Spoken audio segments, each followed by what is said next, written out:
Ouais, je comprends. Non, mais c'est Alors, sur le pas chat, comment ça va passer. il y a une question. Oui. Alors, on nous dit pourquoi la France vole au secours de la Centrafrique. Alors, ça a coupé un peu. Pourquoi la Alors, France vole au pourquoi la secours? France vole au secours de la Centrafrique? C'est une question de D'Artagnan. Oh, mais pas. Comment dire, la France n'est pas contente de Bozizé à partir du moment où il passe des accords avec la Chine pour du pétrole. Donc, depuis N'Djamena, elle soutient, forme, recrute avec le soutien de Déby des rebelles, qu'elle envoie ensuite en Centrafrique en décembre 2012. Après, pour jouer le beau rôle, elle fait semblant d'être le gendarme et d'organiser une table ronde euh, au mois de février, je crois, pour voilà, on met janvier, on met tout le monde autour de la table, là, les rebelles et puis le gouvernement Bozizé, et on décide que, eh bien, on va s'arranger entre nous. Très bien. Sauf que, comme je t'avais dit, N'Jader, lui, par derrière, eh ben, il avait les ordres précis, c'est-à-dire qu'il allait du ministère de la Défense de Libreville, où ils étaient en 5 étoiles, les rebelles en cravate, ces politiciens-là n'étaient pas encore rentrés dans le pays, et puis ils allaient à N'Djamena, il l'a fait souvent ça, donc il me le disait régulièrement. Et donc au ministère de la Défense, tu vois, c'est aussi simple que ça. Et donc après, ben, tu vois bien que la France accompagne l'entrée des rebelles, puisque elle est en avion, donc c'est plus simple pour elle, donc elle les aiguille au sol, et pour éviter notamment l'Afrique du Sud, etc. Ils arrivent donc en mars comme ça à Bangui, presque pas d'opposition, sauf l'armée d'Afrique du Sud qui avait envoyé un peu de monde. Les Français ne bougent pas de l'aéroport, c'est pas faute d'avoir essayé de les faire bouger. Et ensuite, elle s'installe. Ensuite, bien, elle sème le chaos, tout simplement parce que ces rebelles vont se mettre à tuer tous les chrétiens. Enfin, beaucoup de chrétiens partout où ils passent. C'est-à-dire que si t'es pas musulman, ben, on brûle ta maison. Voilà. Donc vous avez vu tous ces gens se réfugier. En tout cas, vous les voyez pas parce que on est au courant que depuis peu de temps, mais depuis le mois de mai, tout le monde se réfugiait dans les églises parce que c'est des bâtiments en dur, quoi. Hein, c'est aussi simple que ça, des grands bâtiments. Et progressivement, tout le pays, après, ça, forcément que du coup, il y a encore des hommes dans ce pays qui se sont dit on va pas laisser faire. Donc Bozizé aussi a dû les aider à s'armer aussi, quoi, tu vois. Ouais. Parce que lui, il a un intérêt politique, mais au départ, les gens, comment dire, pour sauver le pays, quoi. Parce que tu vois des rebelles comme ça, t'as pas envie de sauver le pays. Les musulmans, les chrétiens s'entendaient bien entre eux. Alors pourquoi la France fait ça? Et pourquoi maintenant on met des instructeurs anti-Balaka qui sont des types horribles? Ils ont arrêté un de mes amis journalistes hier dans la rue, ils ont fouillé son portable dans le répertoire. Heureusement, par chance, comme lui, il le savait, il avait retiré tous les noms de ses amis musulmans, tu vois. D'accord. Parce que sinon, ils les tuaient. Ils abattent les gens. Ils ont abattu combien de gens hier? Plus de 70. Ouais. Et ça, alors pourquoi? Quel est l'intérêt de la France? Parce que, si tu veux, il y a une épuration ethnique qui se fait, là, automatiquement. Le Tchad va rentrer chez lui. Et puis après, la France, elle va dominer comme elle veut, quoi. Il me semble que c'est comme ça, parce que je comprends pas autrement. Parce qu'on a vu Et c'est des sûr que images. la France est derrière, ça c'est sûr. Ben, on a vu des images, tu sais, où on voit des militaires français en fait qui sont en totale collusion avec les instructeurs anti-Balaka là, dont tu parles et Oui, qui oui, oui, mènent oui. ouais. Tout à fait. C'est bien, tout à fait. Et là, on est allé chercher maintenant des instructeurs anti-Balaka, mais qui sont vraiment des meurtriers comme on n'imagine pas, qui sont là pour, qui ont dû être dressés eux à épurer de tout musulman. C'est un truc bizarre quand même, quoi. Ouais. Ça, les militaires français, ils sont dépassés par les événements, ce qui me laisse à penser qu'il y a une autre formation militaire française, si tu veux. Tu sais, comme avec Boko Haram, comme avec tous ces rebelles qu'on entretient, les djihadistes, etc. Regarde les Syriens, enfin. Ouais. Voilà, tu vois, partout on a l'armée régulière, comme ça, les enfants de cœur, mais par ailleurs, on a les barbouzes, tu vois. Parce que là, tu les vois, par exemple, en Côte d'Ivoire, ils étaient en civil, et ils se sont même battus aux côtés des rebelles à Yopougon. Donc Guillaume Lamberto, ça je peux le dire, un de mes petits avait enjambé le corps, vu sa médaille, et s'il a pris du temps, c'est parce que, comme je t'avais dit, il espérait qu'il ait quelque chose à manger sur lui, tellement le petit avait faim, vu que c'était le blocus sur Yopougon, quoi. Ouais. Je ne sais pas. Ce que je sais, en revanche, c'est que c'est vrai que la France se rend compte que Ouattara n'est pas la meilleure personne pour elle. Quand tu as Fabius qui va à Abidjan et puis que tout d'un coup il n'est pas vraiment satisfait, parce que si la France a payé pendant 6 mois les fonctionnaires, bon, elle pensait qu'elle allait pouvoir de Côte d'Ivoire, elle pensait qu'elle allait pouvoir s'arrêter. Parce que Fabius il dit, mais attendez là, il y a un truc que je comprends pas. Sous Gbagbo, alors que qu'il y avait avec Sarkozy un gros embargo, tu sais, tous les comptes ont été bloqués, quoi. La banque a été bloquée. Ouais. Et ben Gbagbo, il a continué quand même à payer les fonctionnaires. Tu vois, ils avaient prévu le coup, quoi. Et donc, c'est pas normal, quoi, qu'un chef de l'État qu'on a tellement aidé, qui t'annonce une croissance phénoménale, des pluies de milliards. Oh non. Et oui, je sais pas où elles tombent ces pluies de milliards. Par contre, ce qu'on sait, c'est que apparemment, il y a beaucoup en ce moment de gens du gouvernement qui transfèrent leurs comptes à l'étranger, quoi. Ouais, On dirait qu'il y a une forme de panique et des demandes de visa énormes aussi en ce moment. Ah bon, donc ça se pourrait alors que carrément Ouattara soit décédé sans qu'on nous le dise, quoi, et qu'il y ait ça pourrait être énorme. Je sais pas. Écoute, tu vois, je veux dire, bon, il est à l'hôpital américain, semble-t-il. Ouais. Si c'est vrai, c'est peut-être aussi pour que la France en sache trop rien. Je sais pas trop, parce que pourquoi ils l'ont pas mis à l'hôpital militaire, quoi. C'est étonnant. Mais pourquoi pas?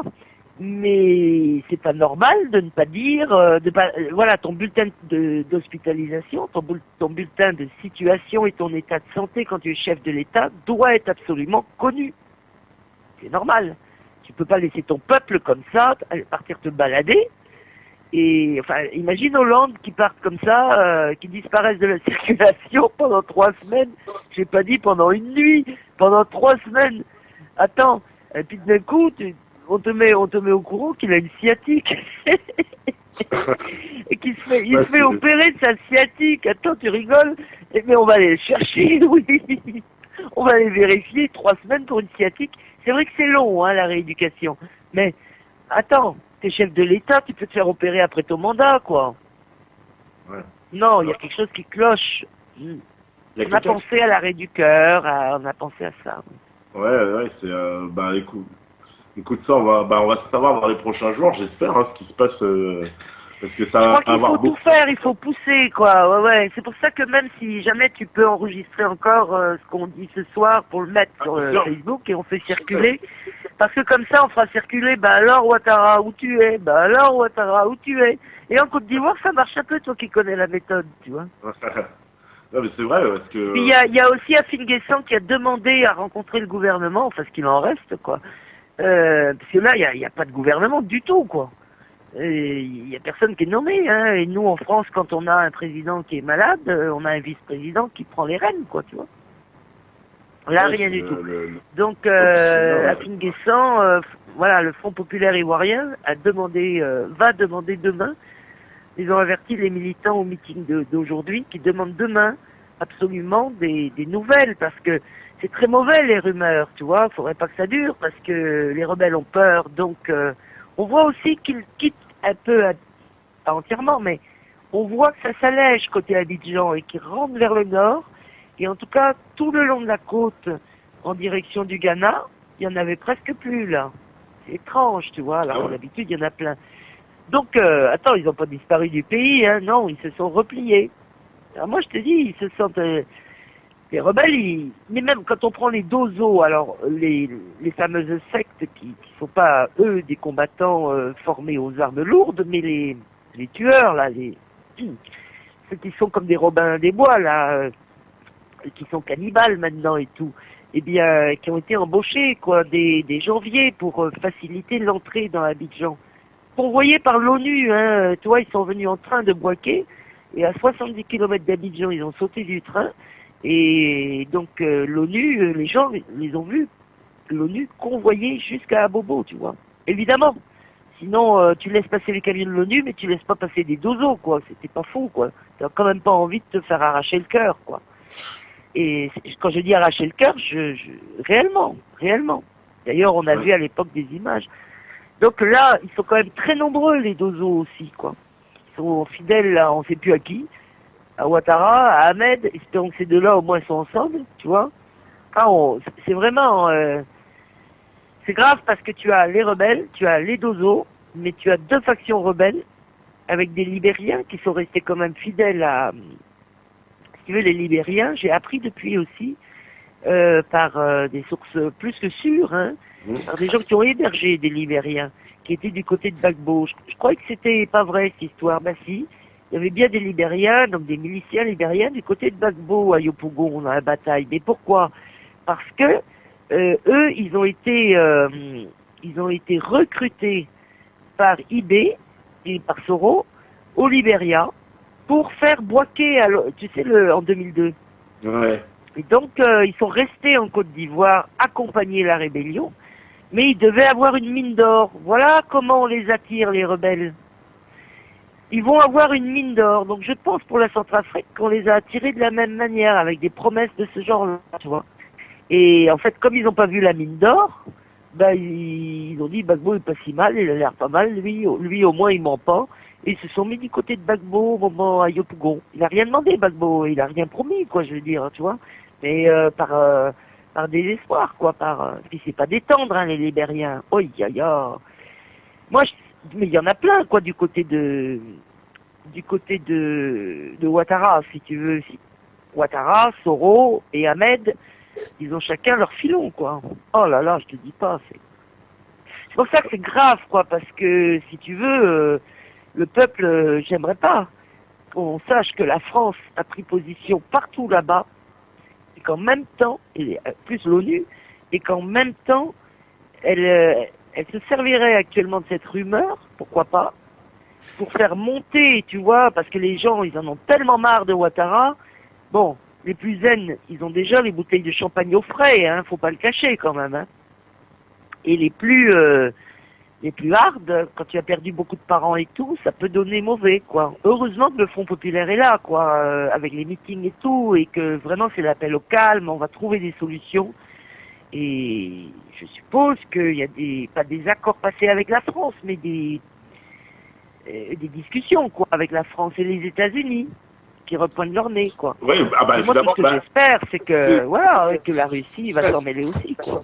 On se souvient de l'épisode, pour ceux qui n'avaient pas suivi, de Gbagbo qui explique que Hillary Clinton lui avait proposé un poste de professeur aux États-Unis pour qu'il quitte la présidence, hein, à l'époque. Hein, donc les États-Unis étaient absolument, comme je le rappelais avant, partie prenante dans cette affaire. Et Obama et la société Cargill, qui est un géant de l'agroalimentaire mondial, avait racheté l'ensemble du stock de cacao ivoirien juste avant la crise. Donc, et quand on sait que Cargill en Côte d'Ivoire est représenté par le fils même de Ouattara, bon bah la boucle est bouclée. Hein, donc, je ne sais pas s'ils viennent pas de le changer, parce qu'il y a 2 mois justement, j'ai entendu parler un peu plus que ça. D'ailleurs, j'ai vu des publications. Ouais. C'est marrant, hein.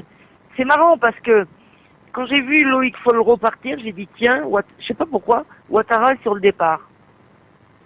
Ils ont changé le directeur l'Armagéro, donc ils l'ont Cargill, quoi, ils l'ont changé. Et donc, je me suis dit, c'est marrant, je sais pas pourquoi je me suis fait cette réflexion. Quand j'ai vu cette fois-ci Ouattara qui arrête pas de voyager et partir en France, j'ai dit tiens, la France l'exfiltre. Ouais, c'est marrant parce qu'il y a Quenel 30 là qui nous dit Alassane Ouattara vient de nous quitter. Les proches de l'homme politique confirment. Alors, je ne sais pas s'il a eu peut-être l'information qui vient de tomber au moment où on en parle. Je ne sais pas du tout. Il faudrait qu'on confirme. Je regarde, parce que sinon, théoriquement, j'aurais un double appel. Disons que s'il était mort, même si c'est à 2 heures du matin, on va t'appeler. On m'avertit tout de suite pour que... Bah oui, parce que dans ce cas-là, on peut pas abandonner le peuple comme ça.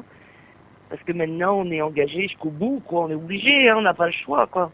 Punaise de France et de Sarkozy, allez pas voter pour lui, hein. Celui-là, tant qu'il sera pas derrière les barreaux. Quelle ordure. Des gens pareils, mais c'est pas possible, quoi. Être UMP, mais il faut que tous les UMP sachent ça, quoi. Que c'est des gens qui bombardent les cités des étudiants, quoi. Avec les gens dedans. Ouais, mais on n'a pas... Je suis en train d'allumer mon ordi, moi. on n'a pas assez pris conscience sur cette affaire de Côte d'Ivoire. Hein. Ça n'a pas été. Ben non, mais quand tu es au téléphone sous les missiles et tout, et puis que la personne meurt, et ben tu sais, là tu as pris conscience, quoi. Moi c'est mon cas, tu sais, Et puis ensuite, quand tu es au mois de septembre et que tu as tous ces corbeaux noirs dans les chemins, tu sais, à Yopougon, où il y a du sable sur les côtés, quoi, ça sert de trottoir un peu, tu sais, ces petites rues qui sont pas goudronnées, là. Mon Dieu, t'as des corbeaux noirs qui viennent picorer partout, tu sais très bien pourquoi, tu vois. Ouais. Et ça a duré 3 mois, il y a des charniers partout, parce que moi j'ai des amis qui ont dû faire des enterrements, même pas. Ils prenaient des corps, les enterraient à la va-vite, il n'y a pas que l'ONU qui l'a fait, il n'y a pas que la Croix-Rouge. Au contraire, même, mais enfin, eux, ils essayaient de faire disparaître les corps au plus vite, mais il y a plein de patriotes qui ont été enterrés n'importe où, quoi. À Port-Bouët, à Yopougon, partout, tu vois. Comme ça, à la va-vite, et après ça puait partout, quoi, ça puait. Apparemment, sur le chat, on me dit qu'en fait, ce sont des rumeurs de décès, mais c'est quand même déjà le début de rumeurs de décès, quoi, qui quand même sur Ouattara, quoi. Oui, alors justement, les rumeurs, c'est mauvais, quoi, aussi. Il est vrai que depuis le coup du fouet de Boigny, et la rumeur a mis du temps un peu. Ce qui est étonnant, c'est ce silence, quoi. C'est vrai que la femme à Ouattara dit tout va bien. Elle interdit absolument à la femme de Soro de s'approcher de la chambre, tu vois. Si chambre il y a, ça peut être du délire, tout ça aussi. Des fois, on se dit, est-ce que c'est pas le parti Ouattara qui lance cette rumeur pour nous le ressusciter, qui rentre génial comme ça, tu vois. Tu sais, ils sont tellement sadiques, ils sont tellement sadiques qu'on peut, voilà, on n'a pas envie de se dire que Ouattara a débarrassé le plancher, si tu veux, pour pas avoir de faux, voilà, parce que ça fait un coup au cœur après quand c'est pas confirmé. C'est affreux à me dire ça. Parce que bon, a priori, c'est pas le pire de la bande encore, quoi, a priori, mais si, quand même, parce que c'est quand même lui qui a tout coordonné, mais les autres l'ont fait pour lui, quoi, à la limite. Mais attends, c'est horrible d'en être là, quoi. Des gens avaient déjà mis la bouteille de champagne au frais, quoi, dimanche soir, hein, en se disant, la France va nous débarrasser cette nuit, va arrêter Guillaume Soro, va installer Ahmed et terminer, quoi. Ouattara rentrera plus. C'est pas impossible. Il faut surveiller, il faut pas s'écarter de ça, parce que la France a des intérêts en Côte d'Ivoire, mais quand la population, et elle va le faire, va déclencher la grève générale, les 2000 prisonniers avec qui je discute tous les jours, pas les 2000, mais je discute quand même avec plus d'une 50aine par jour en prison, eh ben, je peux vous assurer que on va pas les garder longtemps, les prisonniers en prison. On va pas continuer comme ça à les maltraiter à la DST, à les faire tabasser par des Guinéens, des Maliens, des Burkinabés, quelques Ivoiriens. Il y a une bande spécialisée pour ça.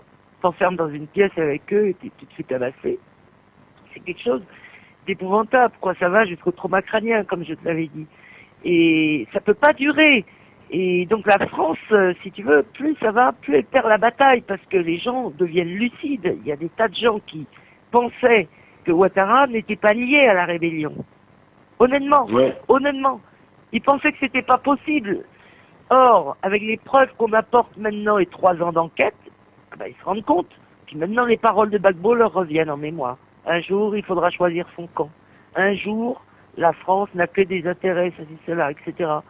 Et c'est vrai, quoi. Ils réalisent, les gens qui se sont trompés sur Ouattara, sans compter que c'est la misère noire, quoi. C'est le chômage. Même une vendeuse d'aubergines, elle n'y arrive plus aujourd'hui. Avant, on disait sous Gbagbo, on remplissait son sac de provisions. Aujourd'hui, si tu arrives à remplir un petit sac plastique, c'est déjà pas mal, quoi. Ouais. Même les musulmans réalisent, quand même. D'accord, écoute, Claudine, merci, parce que là, c'est l'heure de la deuxième pause. Merci d'être venue sur l'antenne. De toute façon, on reste en contact, hein, tu reviendras, hein, Oui, bien sûr, et vraiment, donc, il a menti. Encore une fois, ils ont dit qu'ils allaient libérer les prisonniers, et ils ont libéré à peu près 500 braqueurs à la place. Donc, ils nous ont encore organisé une fausse mutinerie en disant, finalement, ceux qu'on vous a donné la liste hier, finalement, on les relâche plus. Donc, il y a eu des morts encore. Donc, on ne peut pas croire Ouattara, pas plus que Sarkozy. Il faut savoir que c'est les meilleurs amis du monde. Alors surtout, vous votez jamais UMP et dites à tous les UMP, les petits, les gens là que vous rencontrez, dites-leur les massacres qu'on fait en Côte d'Ivoire. Dites-leur qu'on a mis, nous les Français, 2000 personnes en prison. 1000 dans des camps normaux, et on sait qu'on en a 1000 dans des camps qui sont cachés, quoi. En permanence, parce en 3 ans, ça fait plus que ça. C'est quelque chose d'épouvantable, d'accord? D'accord. Alors à bientôt. On fait tourner la fin. Merci beaucoup, Claudine. Merci. Mais tu l'enregistres et tu m'envoies le truc sur Facebook alors. Dès que c'est Super Meta TV, vous êtes géniaux. Vraiment, ils sont formidables. Faut continuer à les aider parce que vraiment, en plus, ils sont super en comédie, en montage et tout. Si je peux leur trouver des financements, on va y arriver. Parce qu'après, avec les bons du cacao côté Gbagbo, on pourra peut-être vous aider. Allez, ciao, bisous. Inch'Allah, nous, en tout cas, si on a invité à la libération de Gbagbo pour couvrir l'événement, on y sera. Ah oui, alors, bah oui. Allez, bonsoir. Merci, Claudine. Au revoir. Eh ben...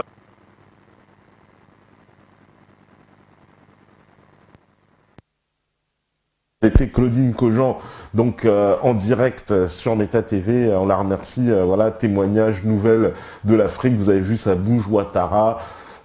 Finalement, le fils, on l'a fait virer de Cargill. La famille, ils sont en France. Ils sont en train de s'entretuer. Enfin, ça part de toute façon dans quelque chose qui risque de encore rallumer le feu aux poudres. Mais évidemment, il y a le parti le FPI, le Front Populaire Ivoirien, le parti de Laurent Gbagbo. Aujourd'hui, Laurent Gbagbo, vous savez, il est à La Haye, en prison, emprisonné. On ne sait pas pourquoi d'ailleurs, puisqu'on a même pas encore qualifié ses crimes, on l'accuse de crimes économiques.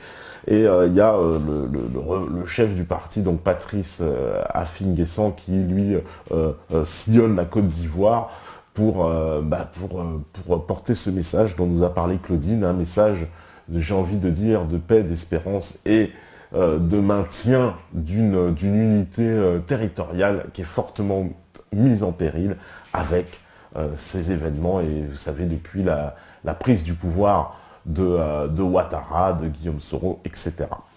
Voilà, donc écoutez, on va faire une petite pause. On nous dit vive le Meta Cacao, Meta Cao. Voilà, bisous à Claudine. Il y a plein de Claudine, si elle nous entend, en tout cas, il y a plein de messages. Voilà, de soutien et d'attention. Et puis, on revient juste après, peut-être avec Sa Sainteté Sainte-Quenelle, puisqu'on avait dit qu'on ne le ferait passer. Il a des infos à nous dire, il a dit sur le FN, il nous racontera ça. On verra si on arrive à la voir. En tout cas, on revient juste après la pause. Voilà, à vous la régie. Donnez-moi, voilà, un petit intermède. Bon on nous a dit, pas de musique américaine, je sais pas, moi, les mecs, on essaie d'être populaire, de mainstream, on vous fait plaisir, plus fort que la gaffe, on risque encore de faire plus fort. On s'est dit, on va vous faire quand même des petites blagues comme ça, mais donnez-moi, Quand Enrico Macias, vous aimez pas, quand même, c'est des monuments de la chanson française, quand même.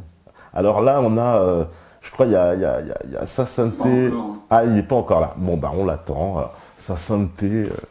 On l'attend. 6 mois de bagne d'ailleurs, il nous a dit sur bande d'insolents. Là c'est sûr, on mérite. Autoflagellation, fouet, tout de suite. Donc oui, la même coupe qu'Enrico Macias, on me dit, je vais encore faire un petit effort. Un tout petit effort. Voilà. En tout cas, c'est de l'humour. Voilà, inattendu, vous l'avez compris. Vous avez suffisamment d'ouverture. Attendez, si on peut plus rigoler, les mecs, putain, la résistance, ça va être triste. Alors, pour revenir dans le thème, dans le sujet, donc là, on a eu Claudine avec nous, donc voilà, on a fait un peu, nous a donné un peu des pistes pour comprendre, évidemment, tout ce qui se passait du côté de la Côte d'Ivoire et du côté de la Centrafrique. Et on voit bien qu'il y a certainement une espèce de transition en cours en Côte d'Ivoire. En tout cas, ça bouge énormément. Peut-être, je sais pas, Ouattara, malade, mort, on ne sait pas. Il y a eu Bouteflika aussi qui avait été atteint comme ça aussi d'un mal, on ne savait pas trop. Vous savez, la santé des chefs d'État, c'est un secret encore mieux gardé que certains secrets du Vatican. On ne peut rien savoir sur la santé des chefs d'État, c'est absolument déterminant. Puis ils viennent tous se faire opérer en France. En plus, c'est bien pratique, hein, parce qu'il n'y a pas d'hôpitaux chez eux. Merde, ils ont oublié de développer leurs propres hôpitaux quand même. C'est quand même énorme. Ah. Alors, Ozzy, ouais, le régisseur de Méta TV Études, vrai vipère. Ils sont méchants, mais qu'est-ce que vous êtes méchants, les mecs. On va vous troller comme ça avec des petites chansons, c'est sûr. Dans les jours à venir, ça continuera. Alors, sinon, bah voilà, pour revenir sur donc cette américanisation, la chanson, c'est un axe majeur pour cette américanisation et cette euromondialisation. C'est évidemment l'axe par lequel le canal, puisqu'il y a le canal linguistique, puis il y a tout ce qui va avec, puisque aujourd'hui une chanson, c'est plus seulement une chanson, c'est aussi une image. Donc il y a tout un mode de vie, toute une propagande, certaines idées qui se propagent à travers cette, faut bien le dire, culture américaine surdominante. En France, c'est étonnant quand même de voir, vous avez vu quand même, cette invasion absolument des ondes et de la télévision par les chaînes, les séries américaines, la musique américaine, etc. Ou en tout cas d'inspiration anglo-saxonne, puisque des fois, même les Français chantent en anglais. Hein, on est dans le comble du ridicule absolu. Donc ça va très très très très loin. Donc on va avoir, je crois, Sa Sainteté. Ah, il a disparu. Au moment où je dis ça, il a disparu. C'est énorme. Voilà, on va le rappeler, je pense, peut-être. Voilà, je pense qu'il sera avec nous dans pas longtemps. Et donc voilà, je disais que en fait, l'américanisation par la musique, et ça c'est un axe vraiment fondamental. On a apporté le rock'n'roll, en plus on a vu alors les yéyés, c'est tous les Français qui se sont inspirés de la scène américaine, en particulier la scène noire américaine, et puis qui ont transcrit des chansons. On peut appeler ça du plagiat, ou je sais pas comment vous pouvez le nommer, mais quand on prend une chanson américaine, puis on fait exactement la même chanson en français, alors il y en a qui parlent de réinterprétation. Bon, ça, c'est un mot un peu plus poli. Je crois qu'il est avec nous, et en plus, il a mis sa vidéo, je crois. Alors, je vais le faire passer à l'antenne. Allô? Qu'est-ce que c'était? Ah, Allô? C'est...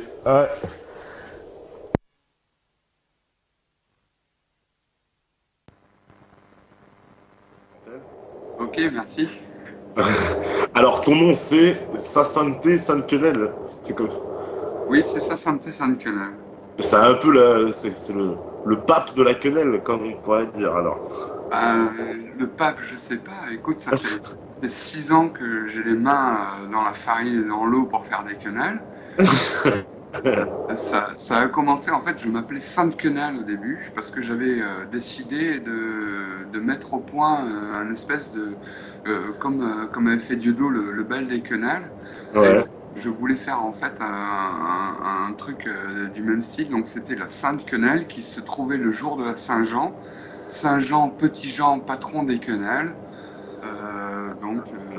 Voilà, ça partait de là. Et puis Facebook m'a fait péter mon compte. Donc je me suis amusé dans un délire un petit peu religieux à monter au ciel et à redescendre en étant canonisé. Et de là, j'étais canonisé, Sa Sainteté Sainte-Quenelle. Je me suis autoproclamé. D'accord. Bon. Moi, j'avais déjà vu ton nom sur Facebook. Je voyais toujours des commentaires assez drôles associés à ton nom, des choses sympas, en tout cas. Mais merci. J'essaie toujours de faire rire avec la connerie du système, mais j'ai pas de mérite, c'est tellement facile que... Non, mais c'est vrai, hein, j'avais déjà remarqué ça. Et alors, tu nous disais que t'as été à une réunion du Front National aujourd'hui, t'as eu une histoire. Non, mais en 24 heures, les mecs, je viens de manger cher. Hein. C'est-à-dire que je me suis tapé hier le rendez-vous, le meeting de Copé à Avignon qui venait soutenir le futur, enfin, le maire d'Avignon qui se présentait pour l'UMP, donc pour remplacer l'ancienne ministre du Travail Marie-Josée Rouag, Ouais. qui vient de se faire épingler au passage pour avoir mis son fils à des postes auxquels il n'a jamais travaillé, si tu veux, mais il a été payé, quoi. Il touchait 5 000 € par mois pour buller dans un bureau. Enfin, on va pas rentrer dans ce débat-là. Je me suis pointé, donc on va faire un petit récapitulé et je vais essayer d'être extrêmement bref sur Copé hier. Donc le résumé de Copé hier, c'était en gros, il faut mettre des caméras partout parce qu'il y a de l'insécurité. Donc à Avignon, pour ceux qui écoutent et qui sont de la région d'Avignon, c'est une ville extrêmement calme. C'est d'un calme, c'est presque ennuyeux, quoi. Donc voilà, nous dire qu'il y a un danger d'insécurité, machin, etc. Non, pas plus qu'avant, pas plus aujourd'hui, c'est du pipeau. Donc je me suis tapé, j'ai essayé de me faire coper hier. Malheureusement, à mon avis, il est passé par le toit, je ne sais pas, j'ai pas réussi à mettre la main dessus. J'ai réussi à interviewer, comment il s'appelle, il y a tellement de noms qui se bousculent dans la tête. Chose gros, le maire qui se présente pour Avignon. Ah oui, d'accord. Ouais. Et je l'ai interrogé sur... en fait, je pouvais pas l'interroger sur les mêmes choses que Copé, parce qu'il n'est pas à la même place. Donc je l'ai interrogé sur les choses de maire qui le concernaient, à savoir la théorie du genre dans les écoles, et est-ce qu'il ferait opposition au JRE si jamais ça se présentait dans sa ville et qu'il était élu. Ouais. Donc la réponse que j'ai eue, c'est... Pareil. Donc il me disait, oui, mais vous comprenez, je suis père de famille, mais en même temps, mais oui, mais mouille-toi, dis-moi quelque chose. Non, mais je peux pas, ferme-la à tout jamais alors. Donc ça, c'est pour vous résumer l'épisode d'hier, UMPS, c'est exactement pareil. Ouais. Mais ce soir, je me suis rendu dans une réunion de campagne du FN. Ouais. Alors pour tous ceux qui vont aller poster des trucs, machin et tout, c'est vrai que ça fait un moment que je soutiens plus ou moins le FN. Je le soutiens pas parce que j'y crois, je le soutiens parce que, comme je le dis souvent, c'est la dernière carte qu'on a à jouer avant de passer à une révolution, et la révolution avec toutes les choses mauvaises qui vont avec, hein, le sang versé, la famine, le machin. Donc je suis pas forcément pressé d'arriver à un soulèvement qui pourrait mener à un espèce de chaos incontrôlé, parce que ça partirait dans tous les sens. Mais je veux quand même laisser cette option-là, en dernier recours, de jouer une dernière carte. C'est-à-dire qu'on a joué la carte UMP, la carte PS, en 54 la carte communiste. On a joué toutes les cartes. Il y a une seule carte qu'on n'a pas encore jouée, c'est la carte FN. Je veux dire, une fois que toutes les cartes sont déposées, que toutes les cartes ont foiré, on peut passer aux choses sérieuses derrière. C'est-à-dire qu'on saura que tout a été épuisé comme recours, et à ce moment-là, on pourra faire péter les choses correctement. Moi, j'aimerais éviter, si possible,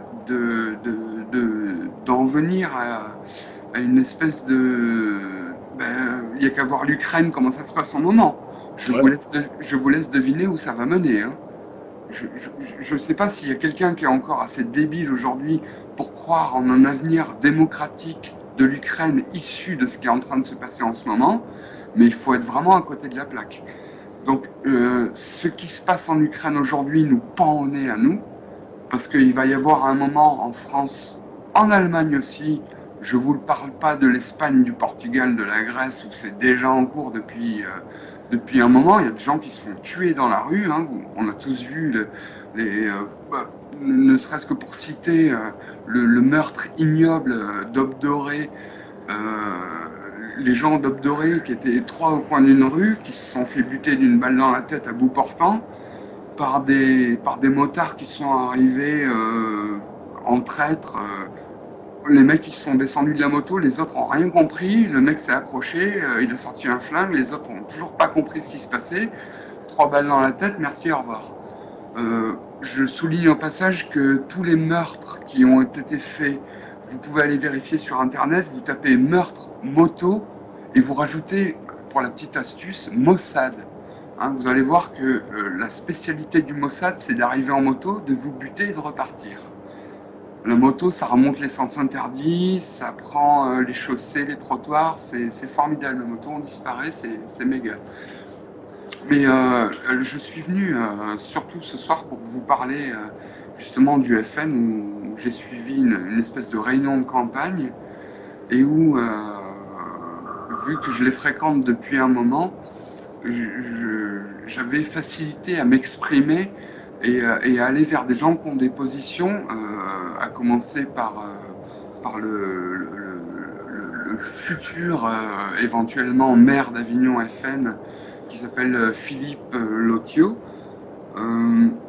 qui personnellement il n'a pas été très sensible à ce que je lui disais, parce que je l'avais déjà accroché une fois là-dessus. Je pense qu'il avait dû sentir, il avait dû prendre la température et bon, il est du Rassemblement Bleu Marine. Alors pour ceux qui n'ont pas compris, le Rassemblement Bleu Marine et le FN, c'est comme le PS et le FDG, hein. C'est 2 choses bien différentes. C'est le FN qui a essayé de faire venir du monde pour manger des voix à l'UMP, mais c'est pas vraiment du FN, quoi. C'est pour ça qu'on retrouve dedans justement des francs-maçons comme Collard, comme un autre dont je ne me souviens pas du nom, mais il y en a un deuxième. Ouais. Voilà, il y a du franc-maçon, il y a du sioniste, ça c'est sûr et certain. Maintenant, il se trouve qu'il faut leur rappeler qui ils servent, hein. Pas Israël, mais la France. Et donc ce soir, je me suis pointé en ayant dans le but de les mettre à jour justement sur le sionisme, parce que j'arrivais justement en situation de crise, hein. Tu sais, ils sont en train de finaliser les élections, là, ils ont 30 jours pour réagir, les mecs, hein. Donc ils sont sur les charbons ardents, ils écoutent tout ce que tu as à dire et ils sont tout oui. Et donc je suis allé les chambrer ce soir sur Israël, sur la position très dangereuse du FN. Je leur ai expliqué que le vote musulman ne leur était pas acquis, et loin s'en faut, parce que ce connard, pardon, excusez-moi, ça m'a échappé, Monsieur Alliot est allé faire une visite en Israël. Bon, après, on n'a pas manqué de soulever sur le SQ dans certains débats qu'il y avait une attitude à avoir, tu vois, la positive attitude, comme disait Raffarin, c'est-à-dire que quand tu te présentes comme un parti anti-système et que tu as très bien compris et analysé que si tu touchais, on l'a tous compris, à la communauté organisée, forcément, tu allais te manger un mur. Donc on a d'un côté une marine très timide là-dessus, parce que si elle ouvre sa gueule, elle se fait manger par rapport à ce qu'a dit son père, on va lui tomber dessus avec du rafour cramatoire, etc. Et en même temps, on a une base du FN qui est complètement sioniste, moi je l'ai vérifié, une base, certaines personnes que j'ai croisées qui m'ont tenu un discours sioniste largement, et jusqu'à une personne de ce soir qui est une personne qui a certaines responsabilités, hein, dans le FN d'Avignon, et qui me voyait parler justement du problème israélien à tout le monde dans cette réunion de ce soir. Et quand je suis sorti de la réunion, je suis allé la voir parce que j'ai senti qu'elle ne voulait pas me parler alors que d'habitude elle venait vers moi. Et quand je suis allé la voir, je lui ai dit, bah, écoutez, ça vous gêne que je parle d'Israël? Et elle m'a dit, mais tu peux pas parler d'Israël comme ça. Tu peux pas parler d'Israël comme ça parce que tu connais pas les gens qui sont là, tu ne sais pas qui est là. Et je lui ai dit, mais oui, mais c'est quoi le problème? Pourquoi on aurait du mal à... C'est quoi? Je dois m'auto-censurer? On ne doit pas parler d'Israël? Elle m'a dit, non, mais écoute, c'est compliqué. Voilà. Et elle s'est barrée en voiture. Ça s'est terminé comme ça, quoi. Donc c'est du non-dit. Et je pense que c'est ce qui pourrait faire que le FN va se manger la gueule aux élections, c'est qu'ils n'ont pas de position cousue. C'est-à-dire ils jouent les résistants, ils jouent les gardiens du troupeau de lois républicaines nobles, mais malheureusement, sur les chevaux, au rendez-vous, il n'y a personne. Il n'y a que les chevaux, quoi. Il n'y a personne pour garder le troupeau. Et ça, c'est très désolant. Et ce qui a été génial, c'est qu'il y a plein de gens, vu que je parlais très fort parce que j'étais très énervé et que j'étais en train de me payer un ponte, il y a plein de gens qui ont entendu ce que j'étais en train de dire et qui ont commencé à venir derrière moi et qui ont dit « Ouais, non, mais attends, il a raison.